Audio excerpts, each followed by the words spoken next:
إن الحمد لله نحمده ونستعينه ونستغفره ونعوذ بالله من شرور أنفسنا ومن سيئات أعمالنا من يهده الله فلا مضل له ومن يضلل فلا هادي له وأشهد أن لا إله إلا الله وحده لا شريك له وأشهد أن محمدًا عبده ورسوله يا أيها الذين آمنوا اتقوا الله حق تقاته ولا تموتن إلا وأنتم مسلمون يا أيها الناس اتقوا ربكم الذي خلقكم من نفس واحدة وخلق منها زوجها وبث منهما رجالا كثيرا ونساء واتقوا الله الذي تساءلون به والأرحام إن الله كان عليكم رقيبا يا أيها الذين آمنوا اتقوا الله وقولوا قولا سديدا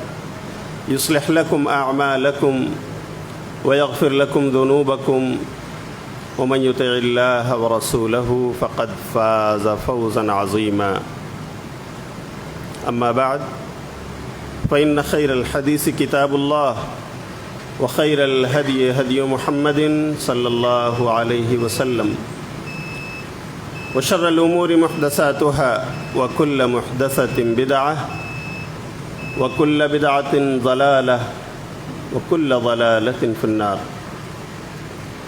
قال الله تعالى في القرآن المجيد: أعوذ بالله من الشيطان الرجيم بسم الله الرحمن الرحيم وَلَهُنَّ مِثْلُ الَّذِي عَلَيْهِنَّ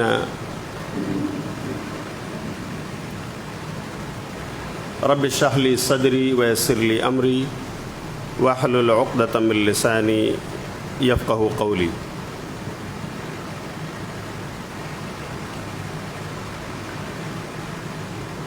اللهم انفعني بما علمتني وعلمني ما ينفعني وزدني علما.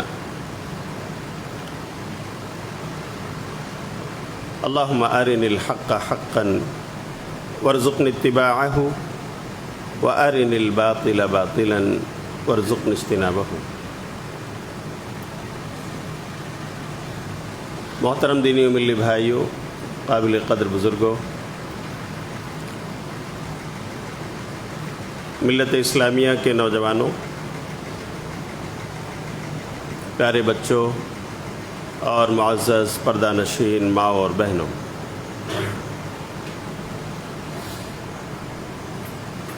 میں اس موقع پر اللہ کا شکر گزار ہوں کہ ایک لمبے عرصے کے بعد، یعنی یوں سمجھ لیجئے کہ 1 سال کے مکمل گزر جانے کے بعد، اہالیان مینگلور، سلفیان ہند سے سرزمین مینگلور میں مل کر خطبہ جمعہ کے حوالے سے کتاب و سنت کی باتیں ان تک پہنچانے کا موقع پا رہا ہوں۔ اللہ جزائے خیر دے مقصود بھائی، سعود بھائی اور ان کی فیملی کو۔ یہ ان کی کوششیں ہیں کہ آج میں اپنے آپ کو آپ کے درمیان پا رہا ہوں۔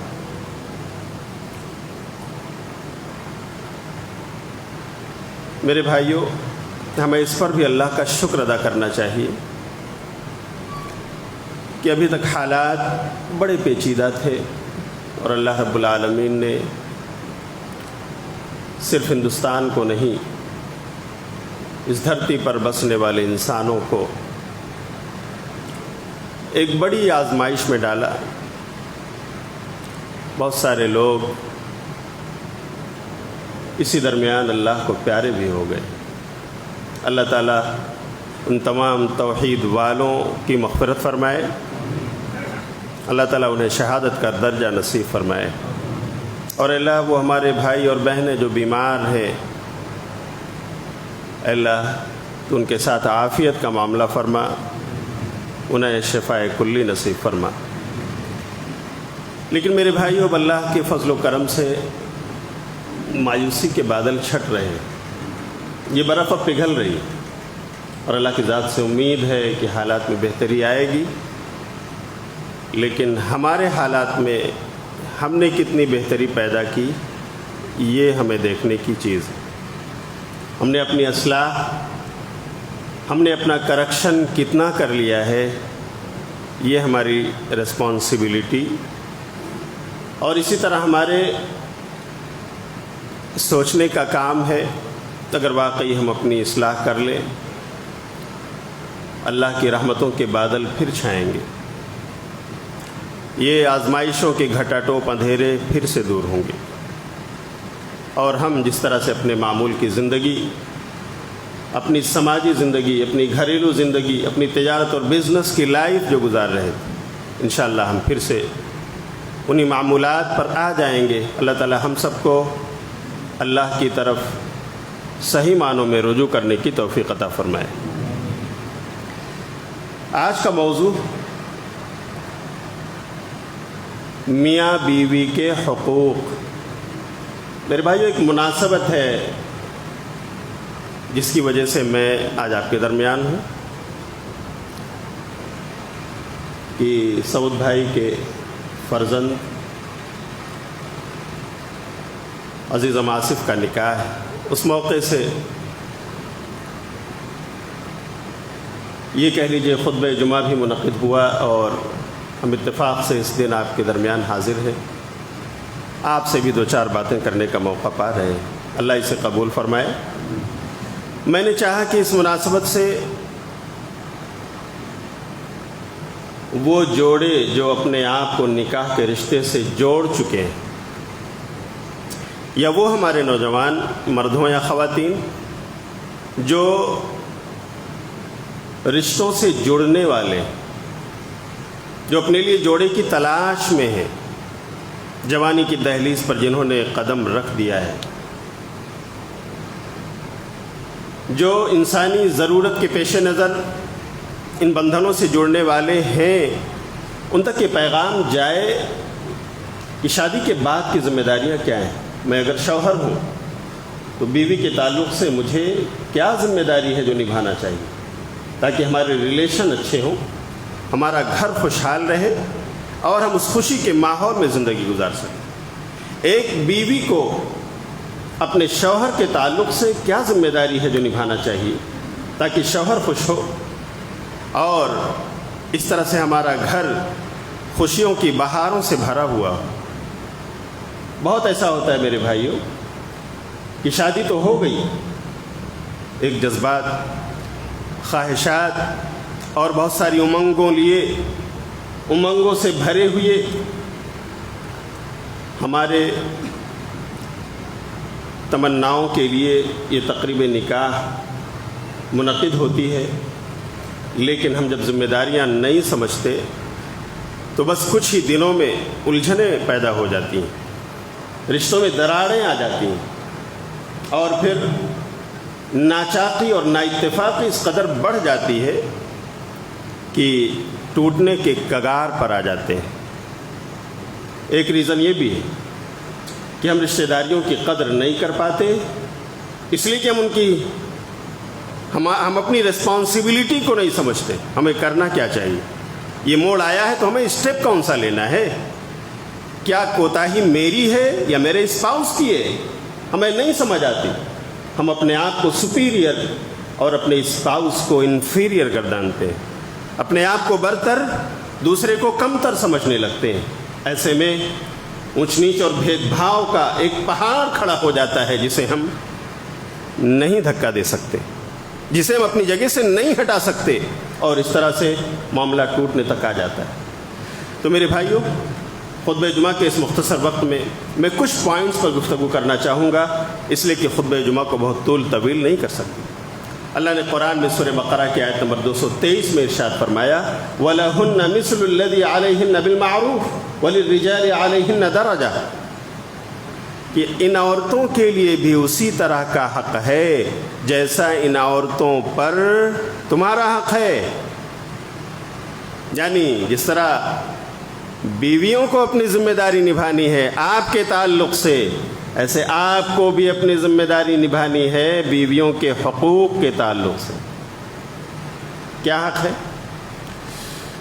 سب سے پہلے تو یہ جان لیں، الحمدللہ بڑی اچھی بات ہے کہ آج اس سلفی مسجد کے کڈرولی علاقے کے اس اسٹرکچر میں صرف مرد حضرات نہیں بلکہ خواتین بھی ہیں. یہ بڑی خوشی کی بات ہے، آپ ان کو ان کا حق دے رہے ہیں. الحمدللہ اپنی سلفی مساجد کی یہ خوبیاں ہیں کہ اللہ کے ان بندیوں کو بھی یہ موقع دیا جاتا ہے، ان کے لیے الگ فلور یا الگ جگہ کا انتظام ہوتا ہے. اس لیے بھی یہ موضوع ان تک پہنچانے کی ضرورت ہے. دیکھیے، شوہر کو اللہ رب العالمین نے قوام بنایا، گھر کا حاکم. اور سورہ نساء سورۃ نمبر 4 کی آیت نمبر 34 میں ارشاد فرمایا، الرجال قوامون علی النساء، کہ مرد تو عورتوں پر حاکم ہیں. حاکم، اس لیے اب انہیں اپنی ذمہ داری کو سمجھنا چاہیے. بلکہ شوہر کا مقام یہ ہے کہ کسی شادی شدہ خاتون کے لیے جنت کا جو راستہ ہے وہ شوہر کی چوکھٹ سے ہو کر گزرتا ہے، شوہر کی فرما برداری سے ہو کر گزرتا ہے. اگر خاتون کو جو اسپاؤس والی ہے، شادی شدہ زندگی گزار رہی ہے، اسے اگر جنت مطلوب ہے تو اسے اللہ اور اس کے رسول کی فرما برداری کرتے ہوئے جائز کاموں میں، حلال کاموں میں اپنے شوہر کی فرما بردار ہونا چاہیے. یہ اس کے جنت کا راستہ ہے. مستدرک حاکم کی ایک روایت سناؤں میں. ایک واقعہ ہے، جلد نمبر 1 صفحہ نمبر 189 پر.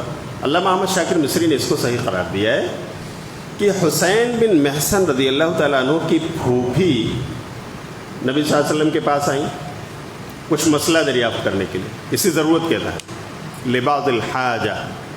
تو حسین بن محسن کہتے ہیں میری پھوپھی گئیں، انہوں نے آنے کے بعد اپنا واقعہ بیان کیا کہ میں اللہ کے رسول کے پاس گئی تو انہوں نے پوچھا، اے حاضرین، کون ہو؟ اذات بعالن انتی، کیا شوہر والی ہو؟ تو میں نے جواب دیا ہاں. آپ نے پوچھا کہ کیف انت لہو، آپ کا ریلیشن آپ کے شوہر کے ساتھ کیسا ہے، آپ کا ویوہار، آپ کا برتاؤ، آپ کا بیہیویئر؟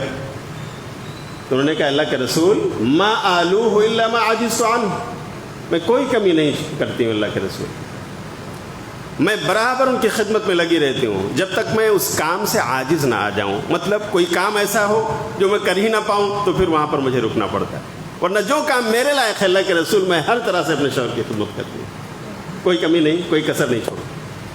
نبی صلی اللہ علیہ وسلم نے کہا، ہاں دیکھو، خیال رکھو شوہر کا، این انت منہ فانما هو جنتک ونارک،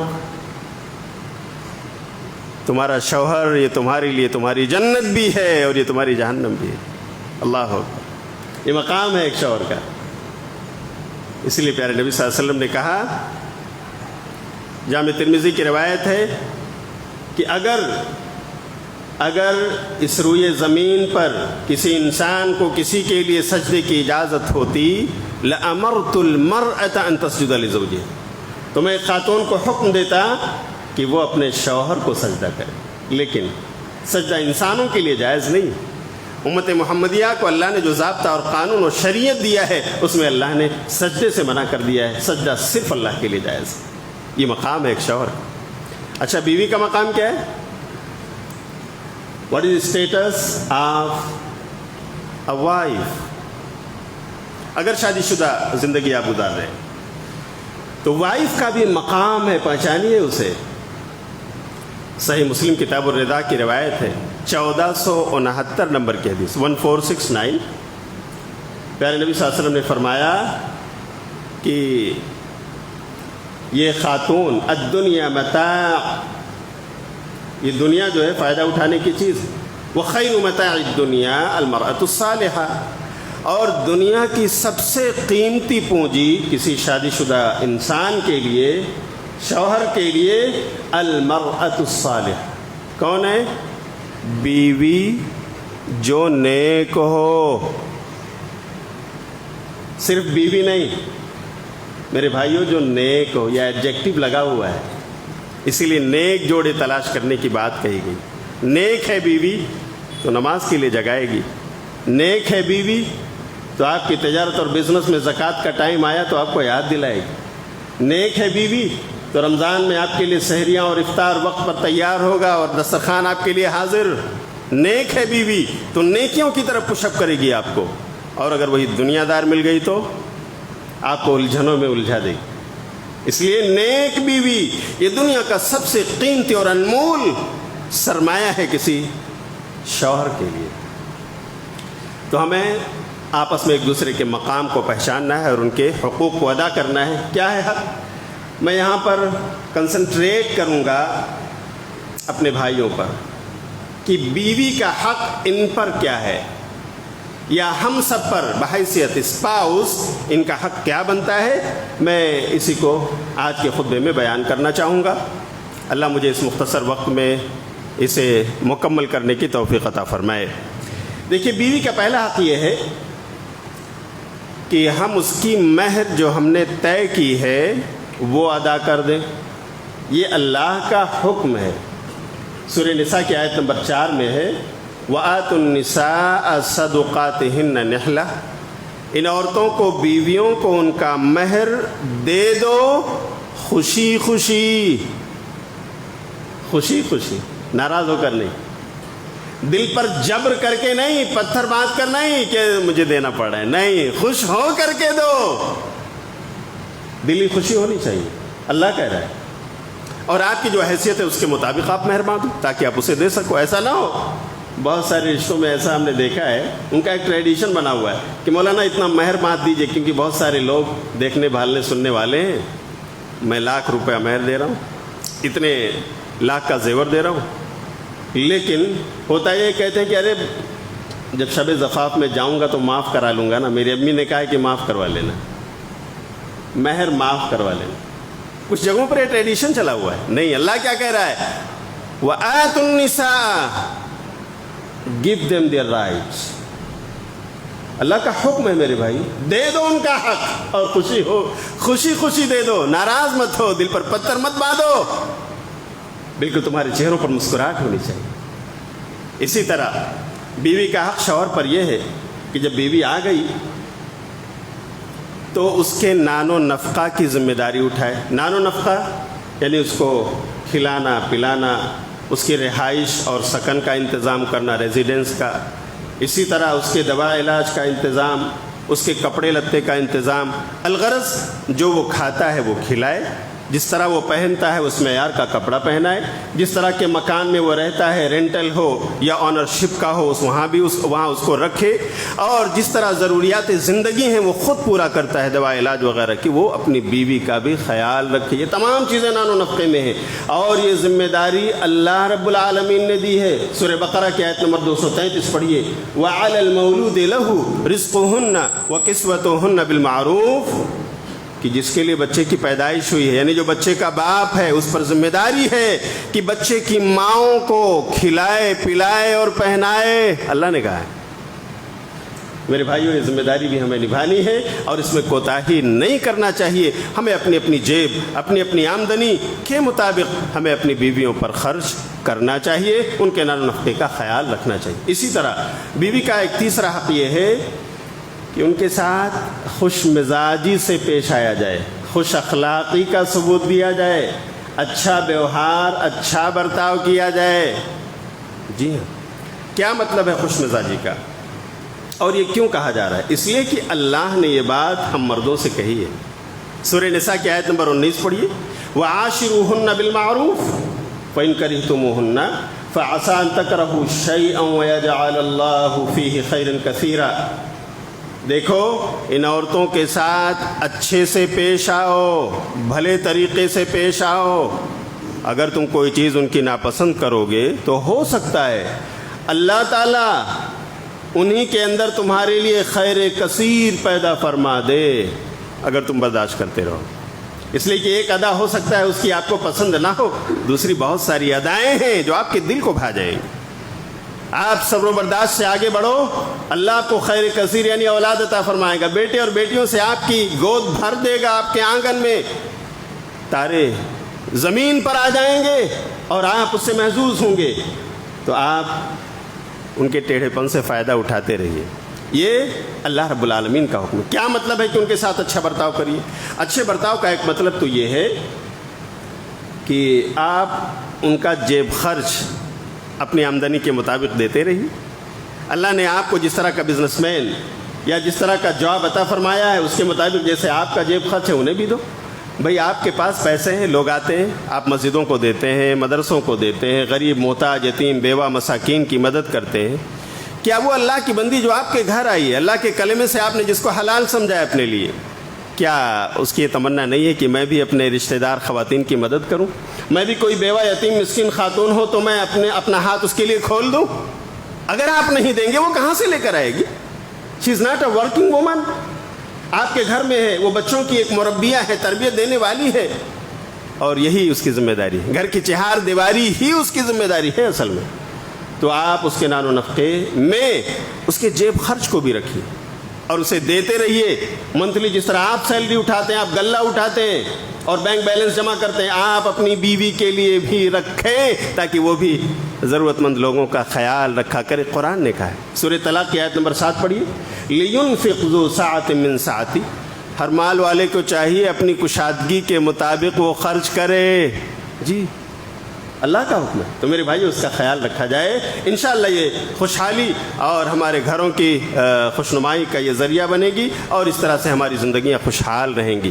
اسی طرح ان کے ساتھ اچھے برتاؤ کا مطلب یہ ہے کہ ان سے مشورہ لیتے رہا جائے، خاص طور سے گھریلو مسائل ہوں یا اسی طرح بچے اور بچیوں کی شادی کا مسئلہ ہو، اس خاتون خانہ سے بیٹھ کر مشورہ کر لی کہ بچے کی شادی ہمیں فلاں جگہ، بچے کی شادی فلاں جگہ میں سوچ رہا ہوں بات کروں، اچھا ہے یا برا۔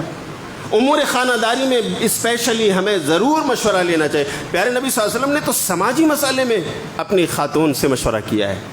اس دنیا کے سب سے عظیم انسان نبی آخر الزمان حضرت محمد الرسول اللہ صلی اللہ علیہ وسلم، جن سے بڑی کامل عقل کسی کی ہو سکتی، اگر کسی کی ہو سکتی تھی تو پیارے نبی صلی اللہ علیہ وسلم جو سید البشر ہیں، امام الانبیاء ہیں، جنہیں معراج کے موقع پر نماز جیسا تحفہ اللہ رب العالمین نے ڈائریکٹلی عطا فرمایا، انہوں نے مشورہ کیا کس سے؟ خاتون کو۔ یہ صلح حدیبیہ کا موقع ہے، اس موقع کا واقعہ ہے۔ میں ٹو دا پوائنٹ صرف وہ چیز بیان کر رہا ہوں آپ سے کہ کس طرح آپ صلی اللہ علیہ وسلم نے مشورہ کیا اور مشورے پر عمل کیا اور اس کا ایک اچھا انجام سامنے آیا۔ یہ واقعہ صحیح بخاری میں امام بخاری نے نقل کیا ہے، کتاب الشروط 2731 نمبر کی حدیث ہے کہ پیارے نبی صلی اللہ علیہ وسلم 6 ہجری میں مدینہ سے چل کر مکہ گئے عمرہ کرنے کے لیے۔ 1400 صحابہ کرام آپ کے ساتھ۔ وہاں حدیبیہ کے مقام پر مکے والوں نے روک دیا، نہیں جا سکتے، آپ طواف نہیں کر سکتے، ہم نہیں کرنے دیں گے۔ زبردستی والی بات۔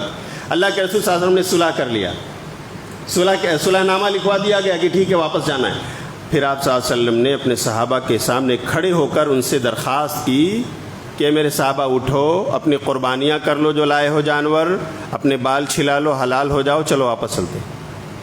ایک بار آپ نے کہا، لوگ خاموش بیٹھے، پھر تھوڑی دیر کے بعد پھر آپ انتظار کر کے اٹھے اور دوبارہ آپ نے یہی بات کہی، پھر بھی لوگ بیٹھے ہیں۔ ایسا لگتا ہے جیسے سناٹا ہو، کسی کے اندر کوئی جنبش و حرکت نہیں۔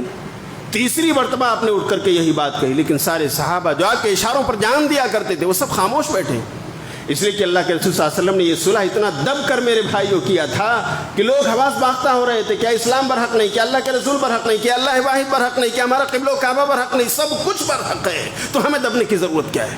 اللہ اکبر۔ عمر رضی اللہ تعالیٰ تلوار لے کر گھوم رہے ہیں، اللہ کے رسول ہمیں کیوں، ہم 1400 لوگ ہیں اور اس طرح سے ہمیں دبایا جا رہا ہے۔ اللہ کے رسول نے کہا نہیں، اللہ کی یہی مرضی، اس پر راضی ہو جاؤ۔ جب لوگ نہیں اٹھے بال چھلانے کے لیے، احرام کھولنے کے لیے اور قربانیاں کرنے کے لیے، تو اللہ کے رسول صلی اللہ علیہ وسلم اٹھ کر کے وہاں سے اپنی بیوی حضرت ام سلمہ رضی اللہ تعالیٰ عنہ جو آپ کے ساتھ تھے اس سفر میں، ان کے خیمے میں گئے۔ کہا، ام سلمہ ماجرا عجیب ہے، میرے صحابہ کو میں نے 3 مرتبہ یہ درخواست کی کہ میرے صحابہ اٹھو، حلال ہو جاؤ، قربانی کر لو، بال چھلا لو، واپس چلنا ہے۔ اس زمانے میں اصل میں ابھی عمرہ اور حج کا یہ قانون جو اب ہے وہ نہیں آیا تھا۔ پرانے انداز میں عمرے کے اندر بھی قربانی ہوتی تھی، جی اب تو حج میں ہوتی ہے نا، عمرہ کرنے والے کو قربانی نہیں، لیکن اس وقت صحابہ کرام نبی صلی اللہ علیہ وسلم کے ساتھ جانور لے گئے تو وہ لوگ بالکل حرکت میں نہیں ہے، جنبش میں نہیں، کیا کروں؟ اس خاتون جنت نے کہا، اللہ کے رسول کیا اللہ کی بھی یہی مرضی ہے؟ کہا ہاں اللہ کی بھی یہی مرضی۔ کہا پھر ٹھیک ہے، ایک مشورہ دیتی ہوں۔ کیا مشورہ ہے ام سلمہ بتاؤ؟ کہا میرا مشورہ ہے اللہ کے رسول اس میدان میں جاؤ جہاں آپ کے صحابہ بیٹھے، لیکن آپ ان کو تقریر نہ کرو، لا تکلم منہم احدا، کسی سے بات تک نہ کرو، کام یہ کرو کہ اپنا قربانی کا جانور بلاؤ، اپنا اونٹ، اور ان کے سامنے بسم اللہ پڑھ کر نہر کر دو آپ، اور اس کے بعد جب قربانی ہو جائے آپ بیٹھ جاؤ، اپنا بال چھلاؤ، اور دیکھو اللہ تعالیٰ ضرور کوئی راستہ کھولے گا، آپ فتح کریں گے، لوگوں کے دل پر آپ حاوی ہوں گے۔ کہتے ہیں بہت خوش ہو گئے، اللہ کے رسول کا کملایا ہوا پزمردہ چہرہ کھل اٹھا، سلمہ کیا اچھا مشورہ ہے، ابھی جاتا ہوں۔ سبحان اللہ، دنیا کا سب سے عظیم انسان اپنی خاتون سے مشورہ کرتا ہے اور اس پر عمل کرتا ہے۔ نبی صلی اللہ علیہ وسلم جاتے ہیں، اپنا اونٹ منگاتے ہیں، قربانی کر دیتے ہیں، نہر ہو جاتا ہے جانور، اس کے بعد اپنے صحابی کو بلاتے ہیں، آؤ میں بیٹھتا ہوں، میرے سر چھیلو۔ جیسے ان کا سر چھیلنا شروع کرتے ہیں وہ صحابی رسول، حدیث کے الفاظ ہیں قاموا فنحروا وجعل بعضهم يحلق بعضا، تمام کے تمام کھڑے ہو جاتے ہیں صحابہ کرام، اپنا قربانی کر لیتے ہیں، اور ان میں سے ایک بیٹھتا ہے، دوسرا ساتھی ان کا بال چھیلتا ہے، پھر وہ ساتھی بیٹھ جاتا ہے اور دوسرا ان کا بال چھیلتا ہے، سب کے سب حلال ہو جاتے ہیں، حرام سے باہر آ جاتے ہیں۔ اللہ کے رسول صلی اللہ علیہ وسلم اس طرح سے وہ میدان فتح کر لیتے ہیں۔ میرے بھائیو، میں آپ سے پوچھتا ہوں کون سا کام انجام دے کر ایک خاتون کے مشورے پر عمل کریں۔ یہاں مثال یہ ہے کہ اللہ کے رسول نے صرف مشورہ نہیں لیا، مشورہ لیا بھی خاتون سے، اپنی بیوی سے، اپنی زوجہ سے، اور اس پر عمل بھی کیا کہ وہ مناسب مشورہ تھا۔ کیا ہمیں نہیں لینا چاہیے؟ ہمیں بھی لینا چاہیے، اس سے ان کی دلجوئی ہوگی، اور خاص طور سے گھریلو مسائل میں ہم ان سے مشورہ لیتے رہیں، یہ ان کے ساتھ اچھے برتاؤ کا ایک مظہر ہے، اور اس میں ان کی دلجوئی ہے۔ اسی طرح سے میرے بھائیو وقت ہو گیا ہے۔ اقول قولی ھذا واستغفر اللہ لی ولکم ولسائر المسلمین من کل ذنب فاستغفروہ انہ هو الغفور الرحیم۔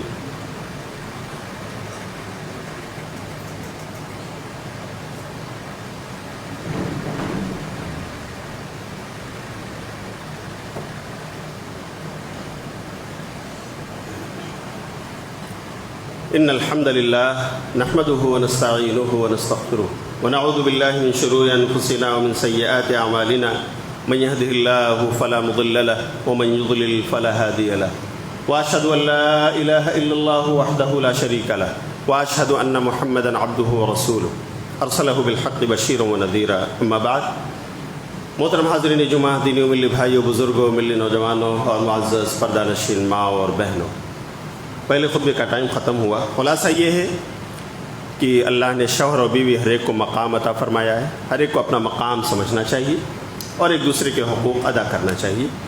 میں دو چار پوائنٹ اور رکھنا چاہوں گا کیونکہ 10 سے 15 منٹ کا اور وقت ہے جو مجھے منتظمین کی طرف سے ملا ہے۔ میں آپ کو بتا رہا تھا کہ اللہ کے رسول صلی اللہ علیہ وسلم نے مشورہ لیا، ہم سب کو بھی لینا چاہیے، یہ خواتین کے حقوق میں سے ہے، اور اس طرح سے ان کی دلجوئی ہوتی ہے اور گھروں میں خوشیوں کی بہاریں آتی ہیں۔ آپ نے ان کی رکھا ہے نا، ان کی لاج رکھیے، ان کے مشورے آپ نے لیے ہیں، آپ نے اس پر ہو سکتا ہے عمل بھی کیا ہو، کتنی بڑی خوشی کی بات ہے۔ اسی طرح سے خواتین کے ساتھ اچھے سلوک کا مطلب یہ ہے کہ آپ ان سے جائز حدود میں ہنسی مذاق بھی کیجیے، بالکل تفریح کے مواقع کو فراہم کیجیے، کھیل کود کیجیے، آپ کو برا نہیں لگنا چاہیے۔ آپ تو کم سے کم مصروفیت کی وجہ سے ہر سنڈے اپنے آپ کو خالی کرتے ہیں نا، آپ میدان میں جاتے ہیں، فیلڈ میں جاتے ہیں، ہاں اپنی بال ہے آپ کے ساتھ، اور نہ جانے کس کس انداز میں تفریح تباہ کے مواقع آپ کے لیے فراہم۔ پیارے نبی صلی اللہ علیہ وسلم نے اپنی خواتین کے ساتھ آپ نے کھیل کود بھی کیا ہے، لیکن ایک لمٹ میں۔ وہ خواتین ہیں، ان کی عزت و آبرو کا بھی مسئلہ ہے۔ ایک واقعہ میں آپ کو سناتا ہوں، خواتین کے ساتھ ہنسی اور دل لگی، ان کے ساتھ تفریح تباہ یا تفریح کا موقع کس طرح سے آپ کو نکالنا چاہیے۔ ایک مثال آپ صلی اللہ علیہ وسلم کی زندگی سے، یہ واقعہ مسند احمد جلد نمبر 6 کا ہے کہ عائشہ رضی اللہ تعالیٰ عنہ خود بیان کرتی ہیں، میں ایک بار نبی صلی اللہ علیہ وسلم کے ساتھ سفر پہ گئی، قرآن اندازی میں میرا نام نکلا، آپ کے صحابہ بھی ساتھ میں ہیں۔ آپ صلی اللہ علیہ وسلم نے راستے میں ایک وادی میں پہنچ کر اپنے صحابہ سے کہا تقدموا، آپ لوگ آگے چلے جاؤ۔ وہ لوگ آگے بڑھ گئے اپنی سواریوں کے ساتھ، ہم اور پیارے نبی صلی اللہ علیہ وسلم پیچھے تھے۔ اللہ کے رسول صلی اللہ علیہ وسلم نے کہا تعال یا عائش اسابقک، آؤ مقابلہ کرتے ہیں دوڑ کا۔ آپ نے ہرڈل پوائنٹ سیٹ کیا، یہاں تک ہمیں پہنچنا ہے، ساتھ میں دوڑ لگائیں گے؟ سبحان اللہ۔ دیکھیں اللہ کے رسول نے اپنی بیوی کے لیے دوڑ کا مسابقہ، آپ بچوں کے لیے اسپورٹس ڈے میں جاتے ہیں نا جی، کتنی خوشی کا موقع ہوتا ہے، بچے انتظار کرتے ہیں، اسپورٹس ڈے از کمنگ۔ اللہ پیارے نبی صلی اللہ علیہ وسلم اپنی خاتون خانہ کے ساتھ کہتے ہیں چلو دوڑ لگاتے ہیں۔ شروع ہوتی ہے دوڑ، عائشہ کہتی ہیں شادی نئی نویلی شادی تھی، میں دبلی پتلی تھی، ہلکے بدن کی تھی، دوڑ جب ہوئی تو خوب اچھی طرح سے میں دوڑی اور میں اللہ کے رسول صلی اللہ علیہ وسلم کے آگے نکل گئی، ہرڈل پوائنٹ پہ پہلے پہنچ گئی۔ اللہ کے رسول نے کہا کہ ٹھیک ہے آپ جیت گئے۔ کہتے ہیں کہ ایک دوسرا موقع پھر آیا، آپ صلی اللہ علیہ وسلم قرآن اندازی کر کے اپنی بیویوں کے ساتھ سفر میں جاتے تھے، کسی نہ کسی بیوی کو لے کر۔ پھر ایک مرتبہ زندگی میں ایسا موقع آیا کہ آپ صلی اللہ علیہ وسلم کے ساتھ میں نکلی لیکن لوگ ساتھ میں ہیں۔ پھر ایک مقام پر آپ پہنچے تو آپ نے کہا اے میرے صحابہ آگے نکل جاؤ، آگے بڑھ جاؤ آپ لوگ۔ وہ لوگ آگے چلے گئے، چل رہے ہیں اپنا راستہ طے کر رہے ہیں۔ اور اس کے بعد نبی صلی اللہ علیہ وسلم نے کہا عائشہ آؤ دوڑ لگاتے ہیں، یاد ہے نا ایک بار ہم لوگوں نے دوڑ لگائی تھی، آؤ آج بھی دوڑ لگائیں گے۔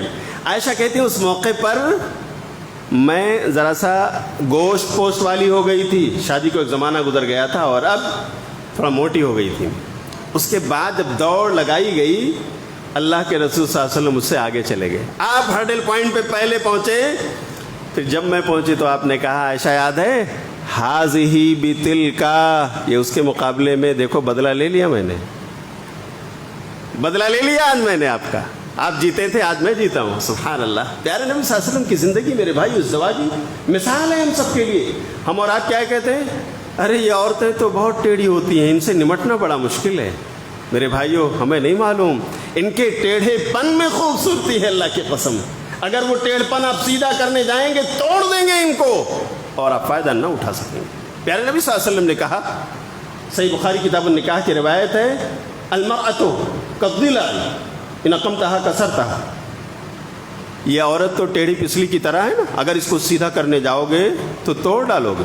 وَإِنِ اسْتَمْتَعْتَ بِهَا اسْتَمْتَعْتَ بِهَا وَفِيهَا عِوَجٌ، اور اگر اس کے ٹیڑھ پن کے باوجود اس سے فائدہ اٹھاتے رہو تو فائدہ پاتے رہو گے۔ اس کو سیدھا کرنے کی بالکل کوشش نہ کرو۔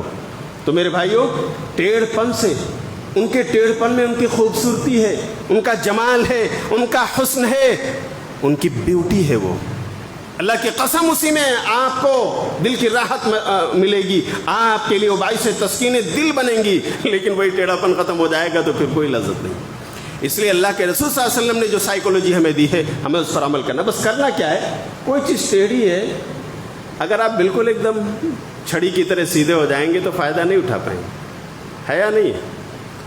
تو آپ کو کیا کرنا ہے، تھوڑا سا لچک لانی ہے اپنے اندر۔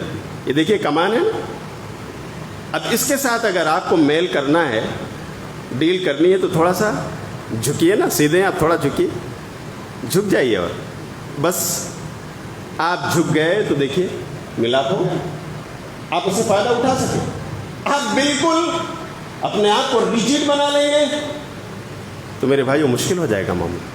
اور اپنی بیوی کے لیے اس کی غیرت کو دیکھتے ہوئے کسی مقام پر جھکنا، لچک پیدا کر لینا، یہ کوئی عیب کی بات نہیں۔ ایک واقعہ میں پیارے نبی صلی اللہ علیہ وسلم کی زندگی کا نقل کر کے یہ خطبہ ختم کرتا ہوں۔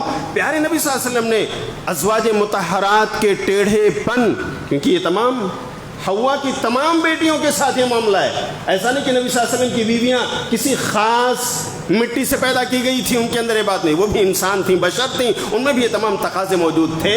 یہ اور بات ہے وہ سب جنتی خاتون ہیں، صحابیات ہیں، تمام صحابہ جنتی ہیں، تمام صحابیات جنتی ہیں، اللہ نے ان کے گناہوں کو معاف فرما دیا، لیکن بہرحال بشری تقاضے ان کے اندر بھی تھے۔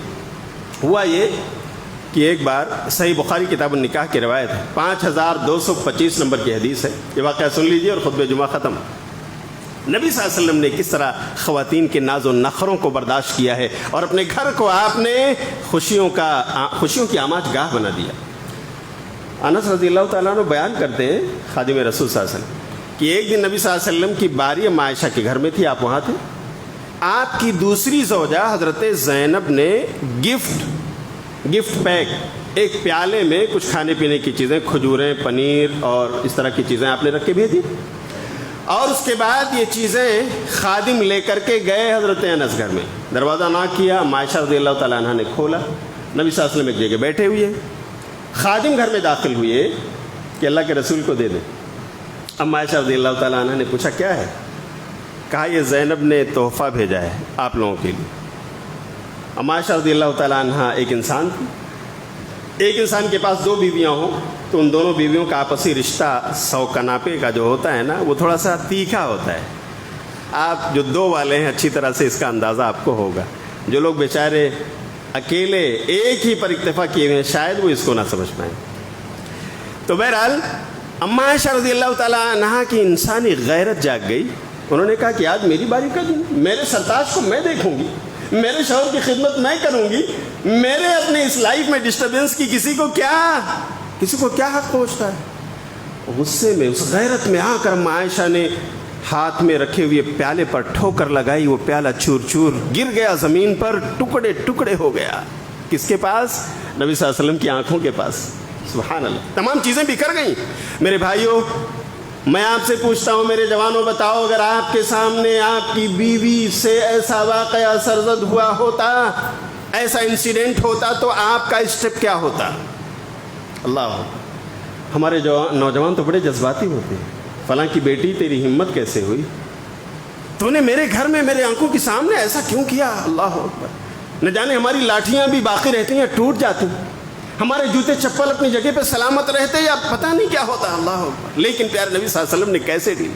آپ کا اسٹیپ کیا تھا؟ ذرا سوچنے کی بات ہے. آپ کا سبحان اللہ، آپ نے اس ٹیڑھے پن سے کیسے فائدہ اٹھایا؟ روایت ہے کہ نبی صلی اللہ علیہ وسلم اپنی جگہ سے مسکراتے ہوئے اٹھے. آپ نے ٹوٹے ہوئے پیالوں کو، چوروں کو اکٹھا کیا، ایک ایک ٹکڑے کو اکٹھا کیا. آپ نے عائشہ کو آرڈر نہیں کیا عائشہ تم کرو، تم نے توڑا ہے، نہیں. آپ مسکراتے ہوئے اٹھے اور آپ نے تمام ٹکڑوں کو اکٹھا کیا، لے جا کر ایک کنارے رکھ دیا تاکہ پاؤں میں نہ چبھے. دوبارہ واپس آپ آئے اور آپ نے خادم سے کہا خادم بڑے متعجب ہو، بہت حیرت ہے آپ کو، یو آر سرپرائزنگ. آپ ٹھہرو، آپ کی ماں قد غارت امکم، آپ کی ماں کو غیرت آ گئی ہے. بس اتنی سی بات ہے، ٹھہرو. پیارے نبی صلی اللہ علیہ وسلم نے کھانے پینے کی چیزیں سمیٹی، کھجوریں وغیرہ جو بکھر گئی تھی آپ نے اسے لے جا کر ایک جگہ پلیٹ میں رکھ دیا اور کہا یہ تو تحفہ ہے، کھانا ہی چاہیے. اور پھر آپ نے وہ پیالہ جو اما عائشہ رضی اللہ تعالیٰ عنہ کے گھر میں تھا، کیونکہ آپ نے تمام بیویوں کو اس طرح کا پیالہ دے رکھا تھا، آپ وہ صحیح سالم پیالہ لے کر آئے، خادم کے ہاتھ پر آپ نے رکھا اور کہا لے جاؤ، یہ عائشہ کا پیالہ ہے نا، لے جاؤ زینب کو دے دینا، اس لیے کہ بدلہ تو دینا ہی پڑے گا. توڑا ہے انہوں نے.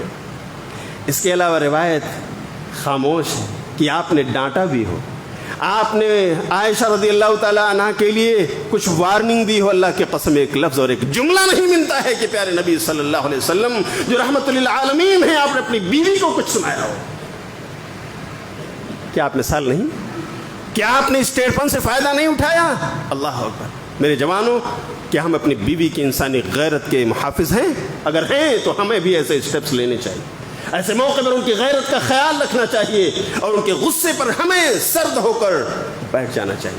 تھوڑی دیر کے بعد وہ خود ٹھنڈی ہو جائیں گے، خود سوچیں گے ہمارے شوہر کتنے نرم مزاج، کتنے اچھے اخلاق، کتنے خوبرو اور کتنے حسن اخلاق کے پیکر ہیں. اللہ کے رسول صلی اللہ علیہ وسلم کی زندگی میں ایسی مثالیں ہیں.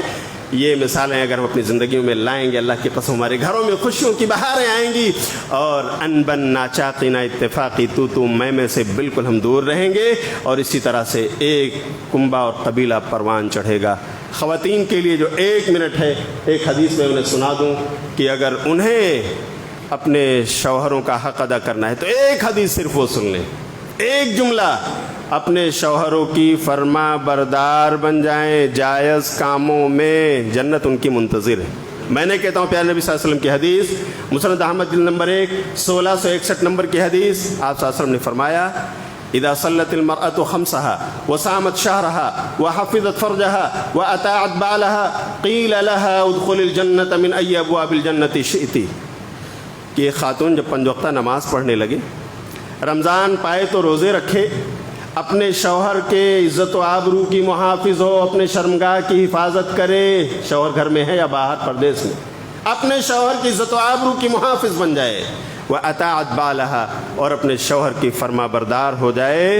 قیامت کے دن اتنا بڑا مقام ہے اس کا، قیامت کے دن اللہ کی طرف سے کہا جائے گا اس کو اے خاتون جنت تو اس جنت میں جانا چاہتی ہے، یہ 8 دروازے تیرے لیے اوپن ہیں، جس دروازے سے چاہتی ہے تو انٹری کر لے۔ اللہ اکبر، اس سے بڑا مقام کیا ہونا چاہیے؟ سبحان اللہ۔ تو اس سے پتہ چلتا ہے کہ خاتون کو نماز روزے کی پابندی کے ساتھ ساتھ اپنی عزت و آبرو کا محافظ ہونا چاہیے، اور اسی طرح شوہر کی فرما بردار۔ اللہ تعالی ہمارے سماج کی خواتین کو جو شادی کے بندھنوں سے جڑی ہوئی ہیں انہیں اپنے شوہروں کا مقام پہچاننے اور اس حق کو ادا کرنے کی توفیق عطا فرمائے۔ اسی طرح وہ لوگ ہمارے وہ نوجوان مرد جو شادی کے بندھنوں سے جڑے ہیں یا جڑنے والے ہیں، اللہ تعالیٰ انہیں بھی اپنے بیویوں کا حق پہچاننے اور اس کو ادا کرنے کی توفیق عطا فرمائے۔ آمین۔ ان اللہ و ملائکتہ یصلون علی النبی یا ایھا الذین آمنوا صلوا علیہ وسلموا تسلیما۔ اللہم صل علی محمد وعلی آل محمد کما صلیت علی ابراہیم وعلی آل ابراہیم انک حمید مجید۔ اللہم بارک علی محمد وعلی آل محمد کما بارکت علی ابراہیم وعلی آل ابراہیم انک حمید مجید۔ ان اللہ یأمر بالعدل والإحسان وإیتاء ذی القربى وینہی عن الفحشاء والمنکر والبغی یعظکم لعلکم تذکرون واذکروا اللہ یذکرکم وادعوہ یستجب لکم ولذکر اللہ تعالی و اکبر۔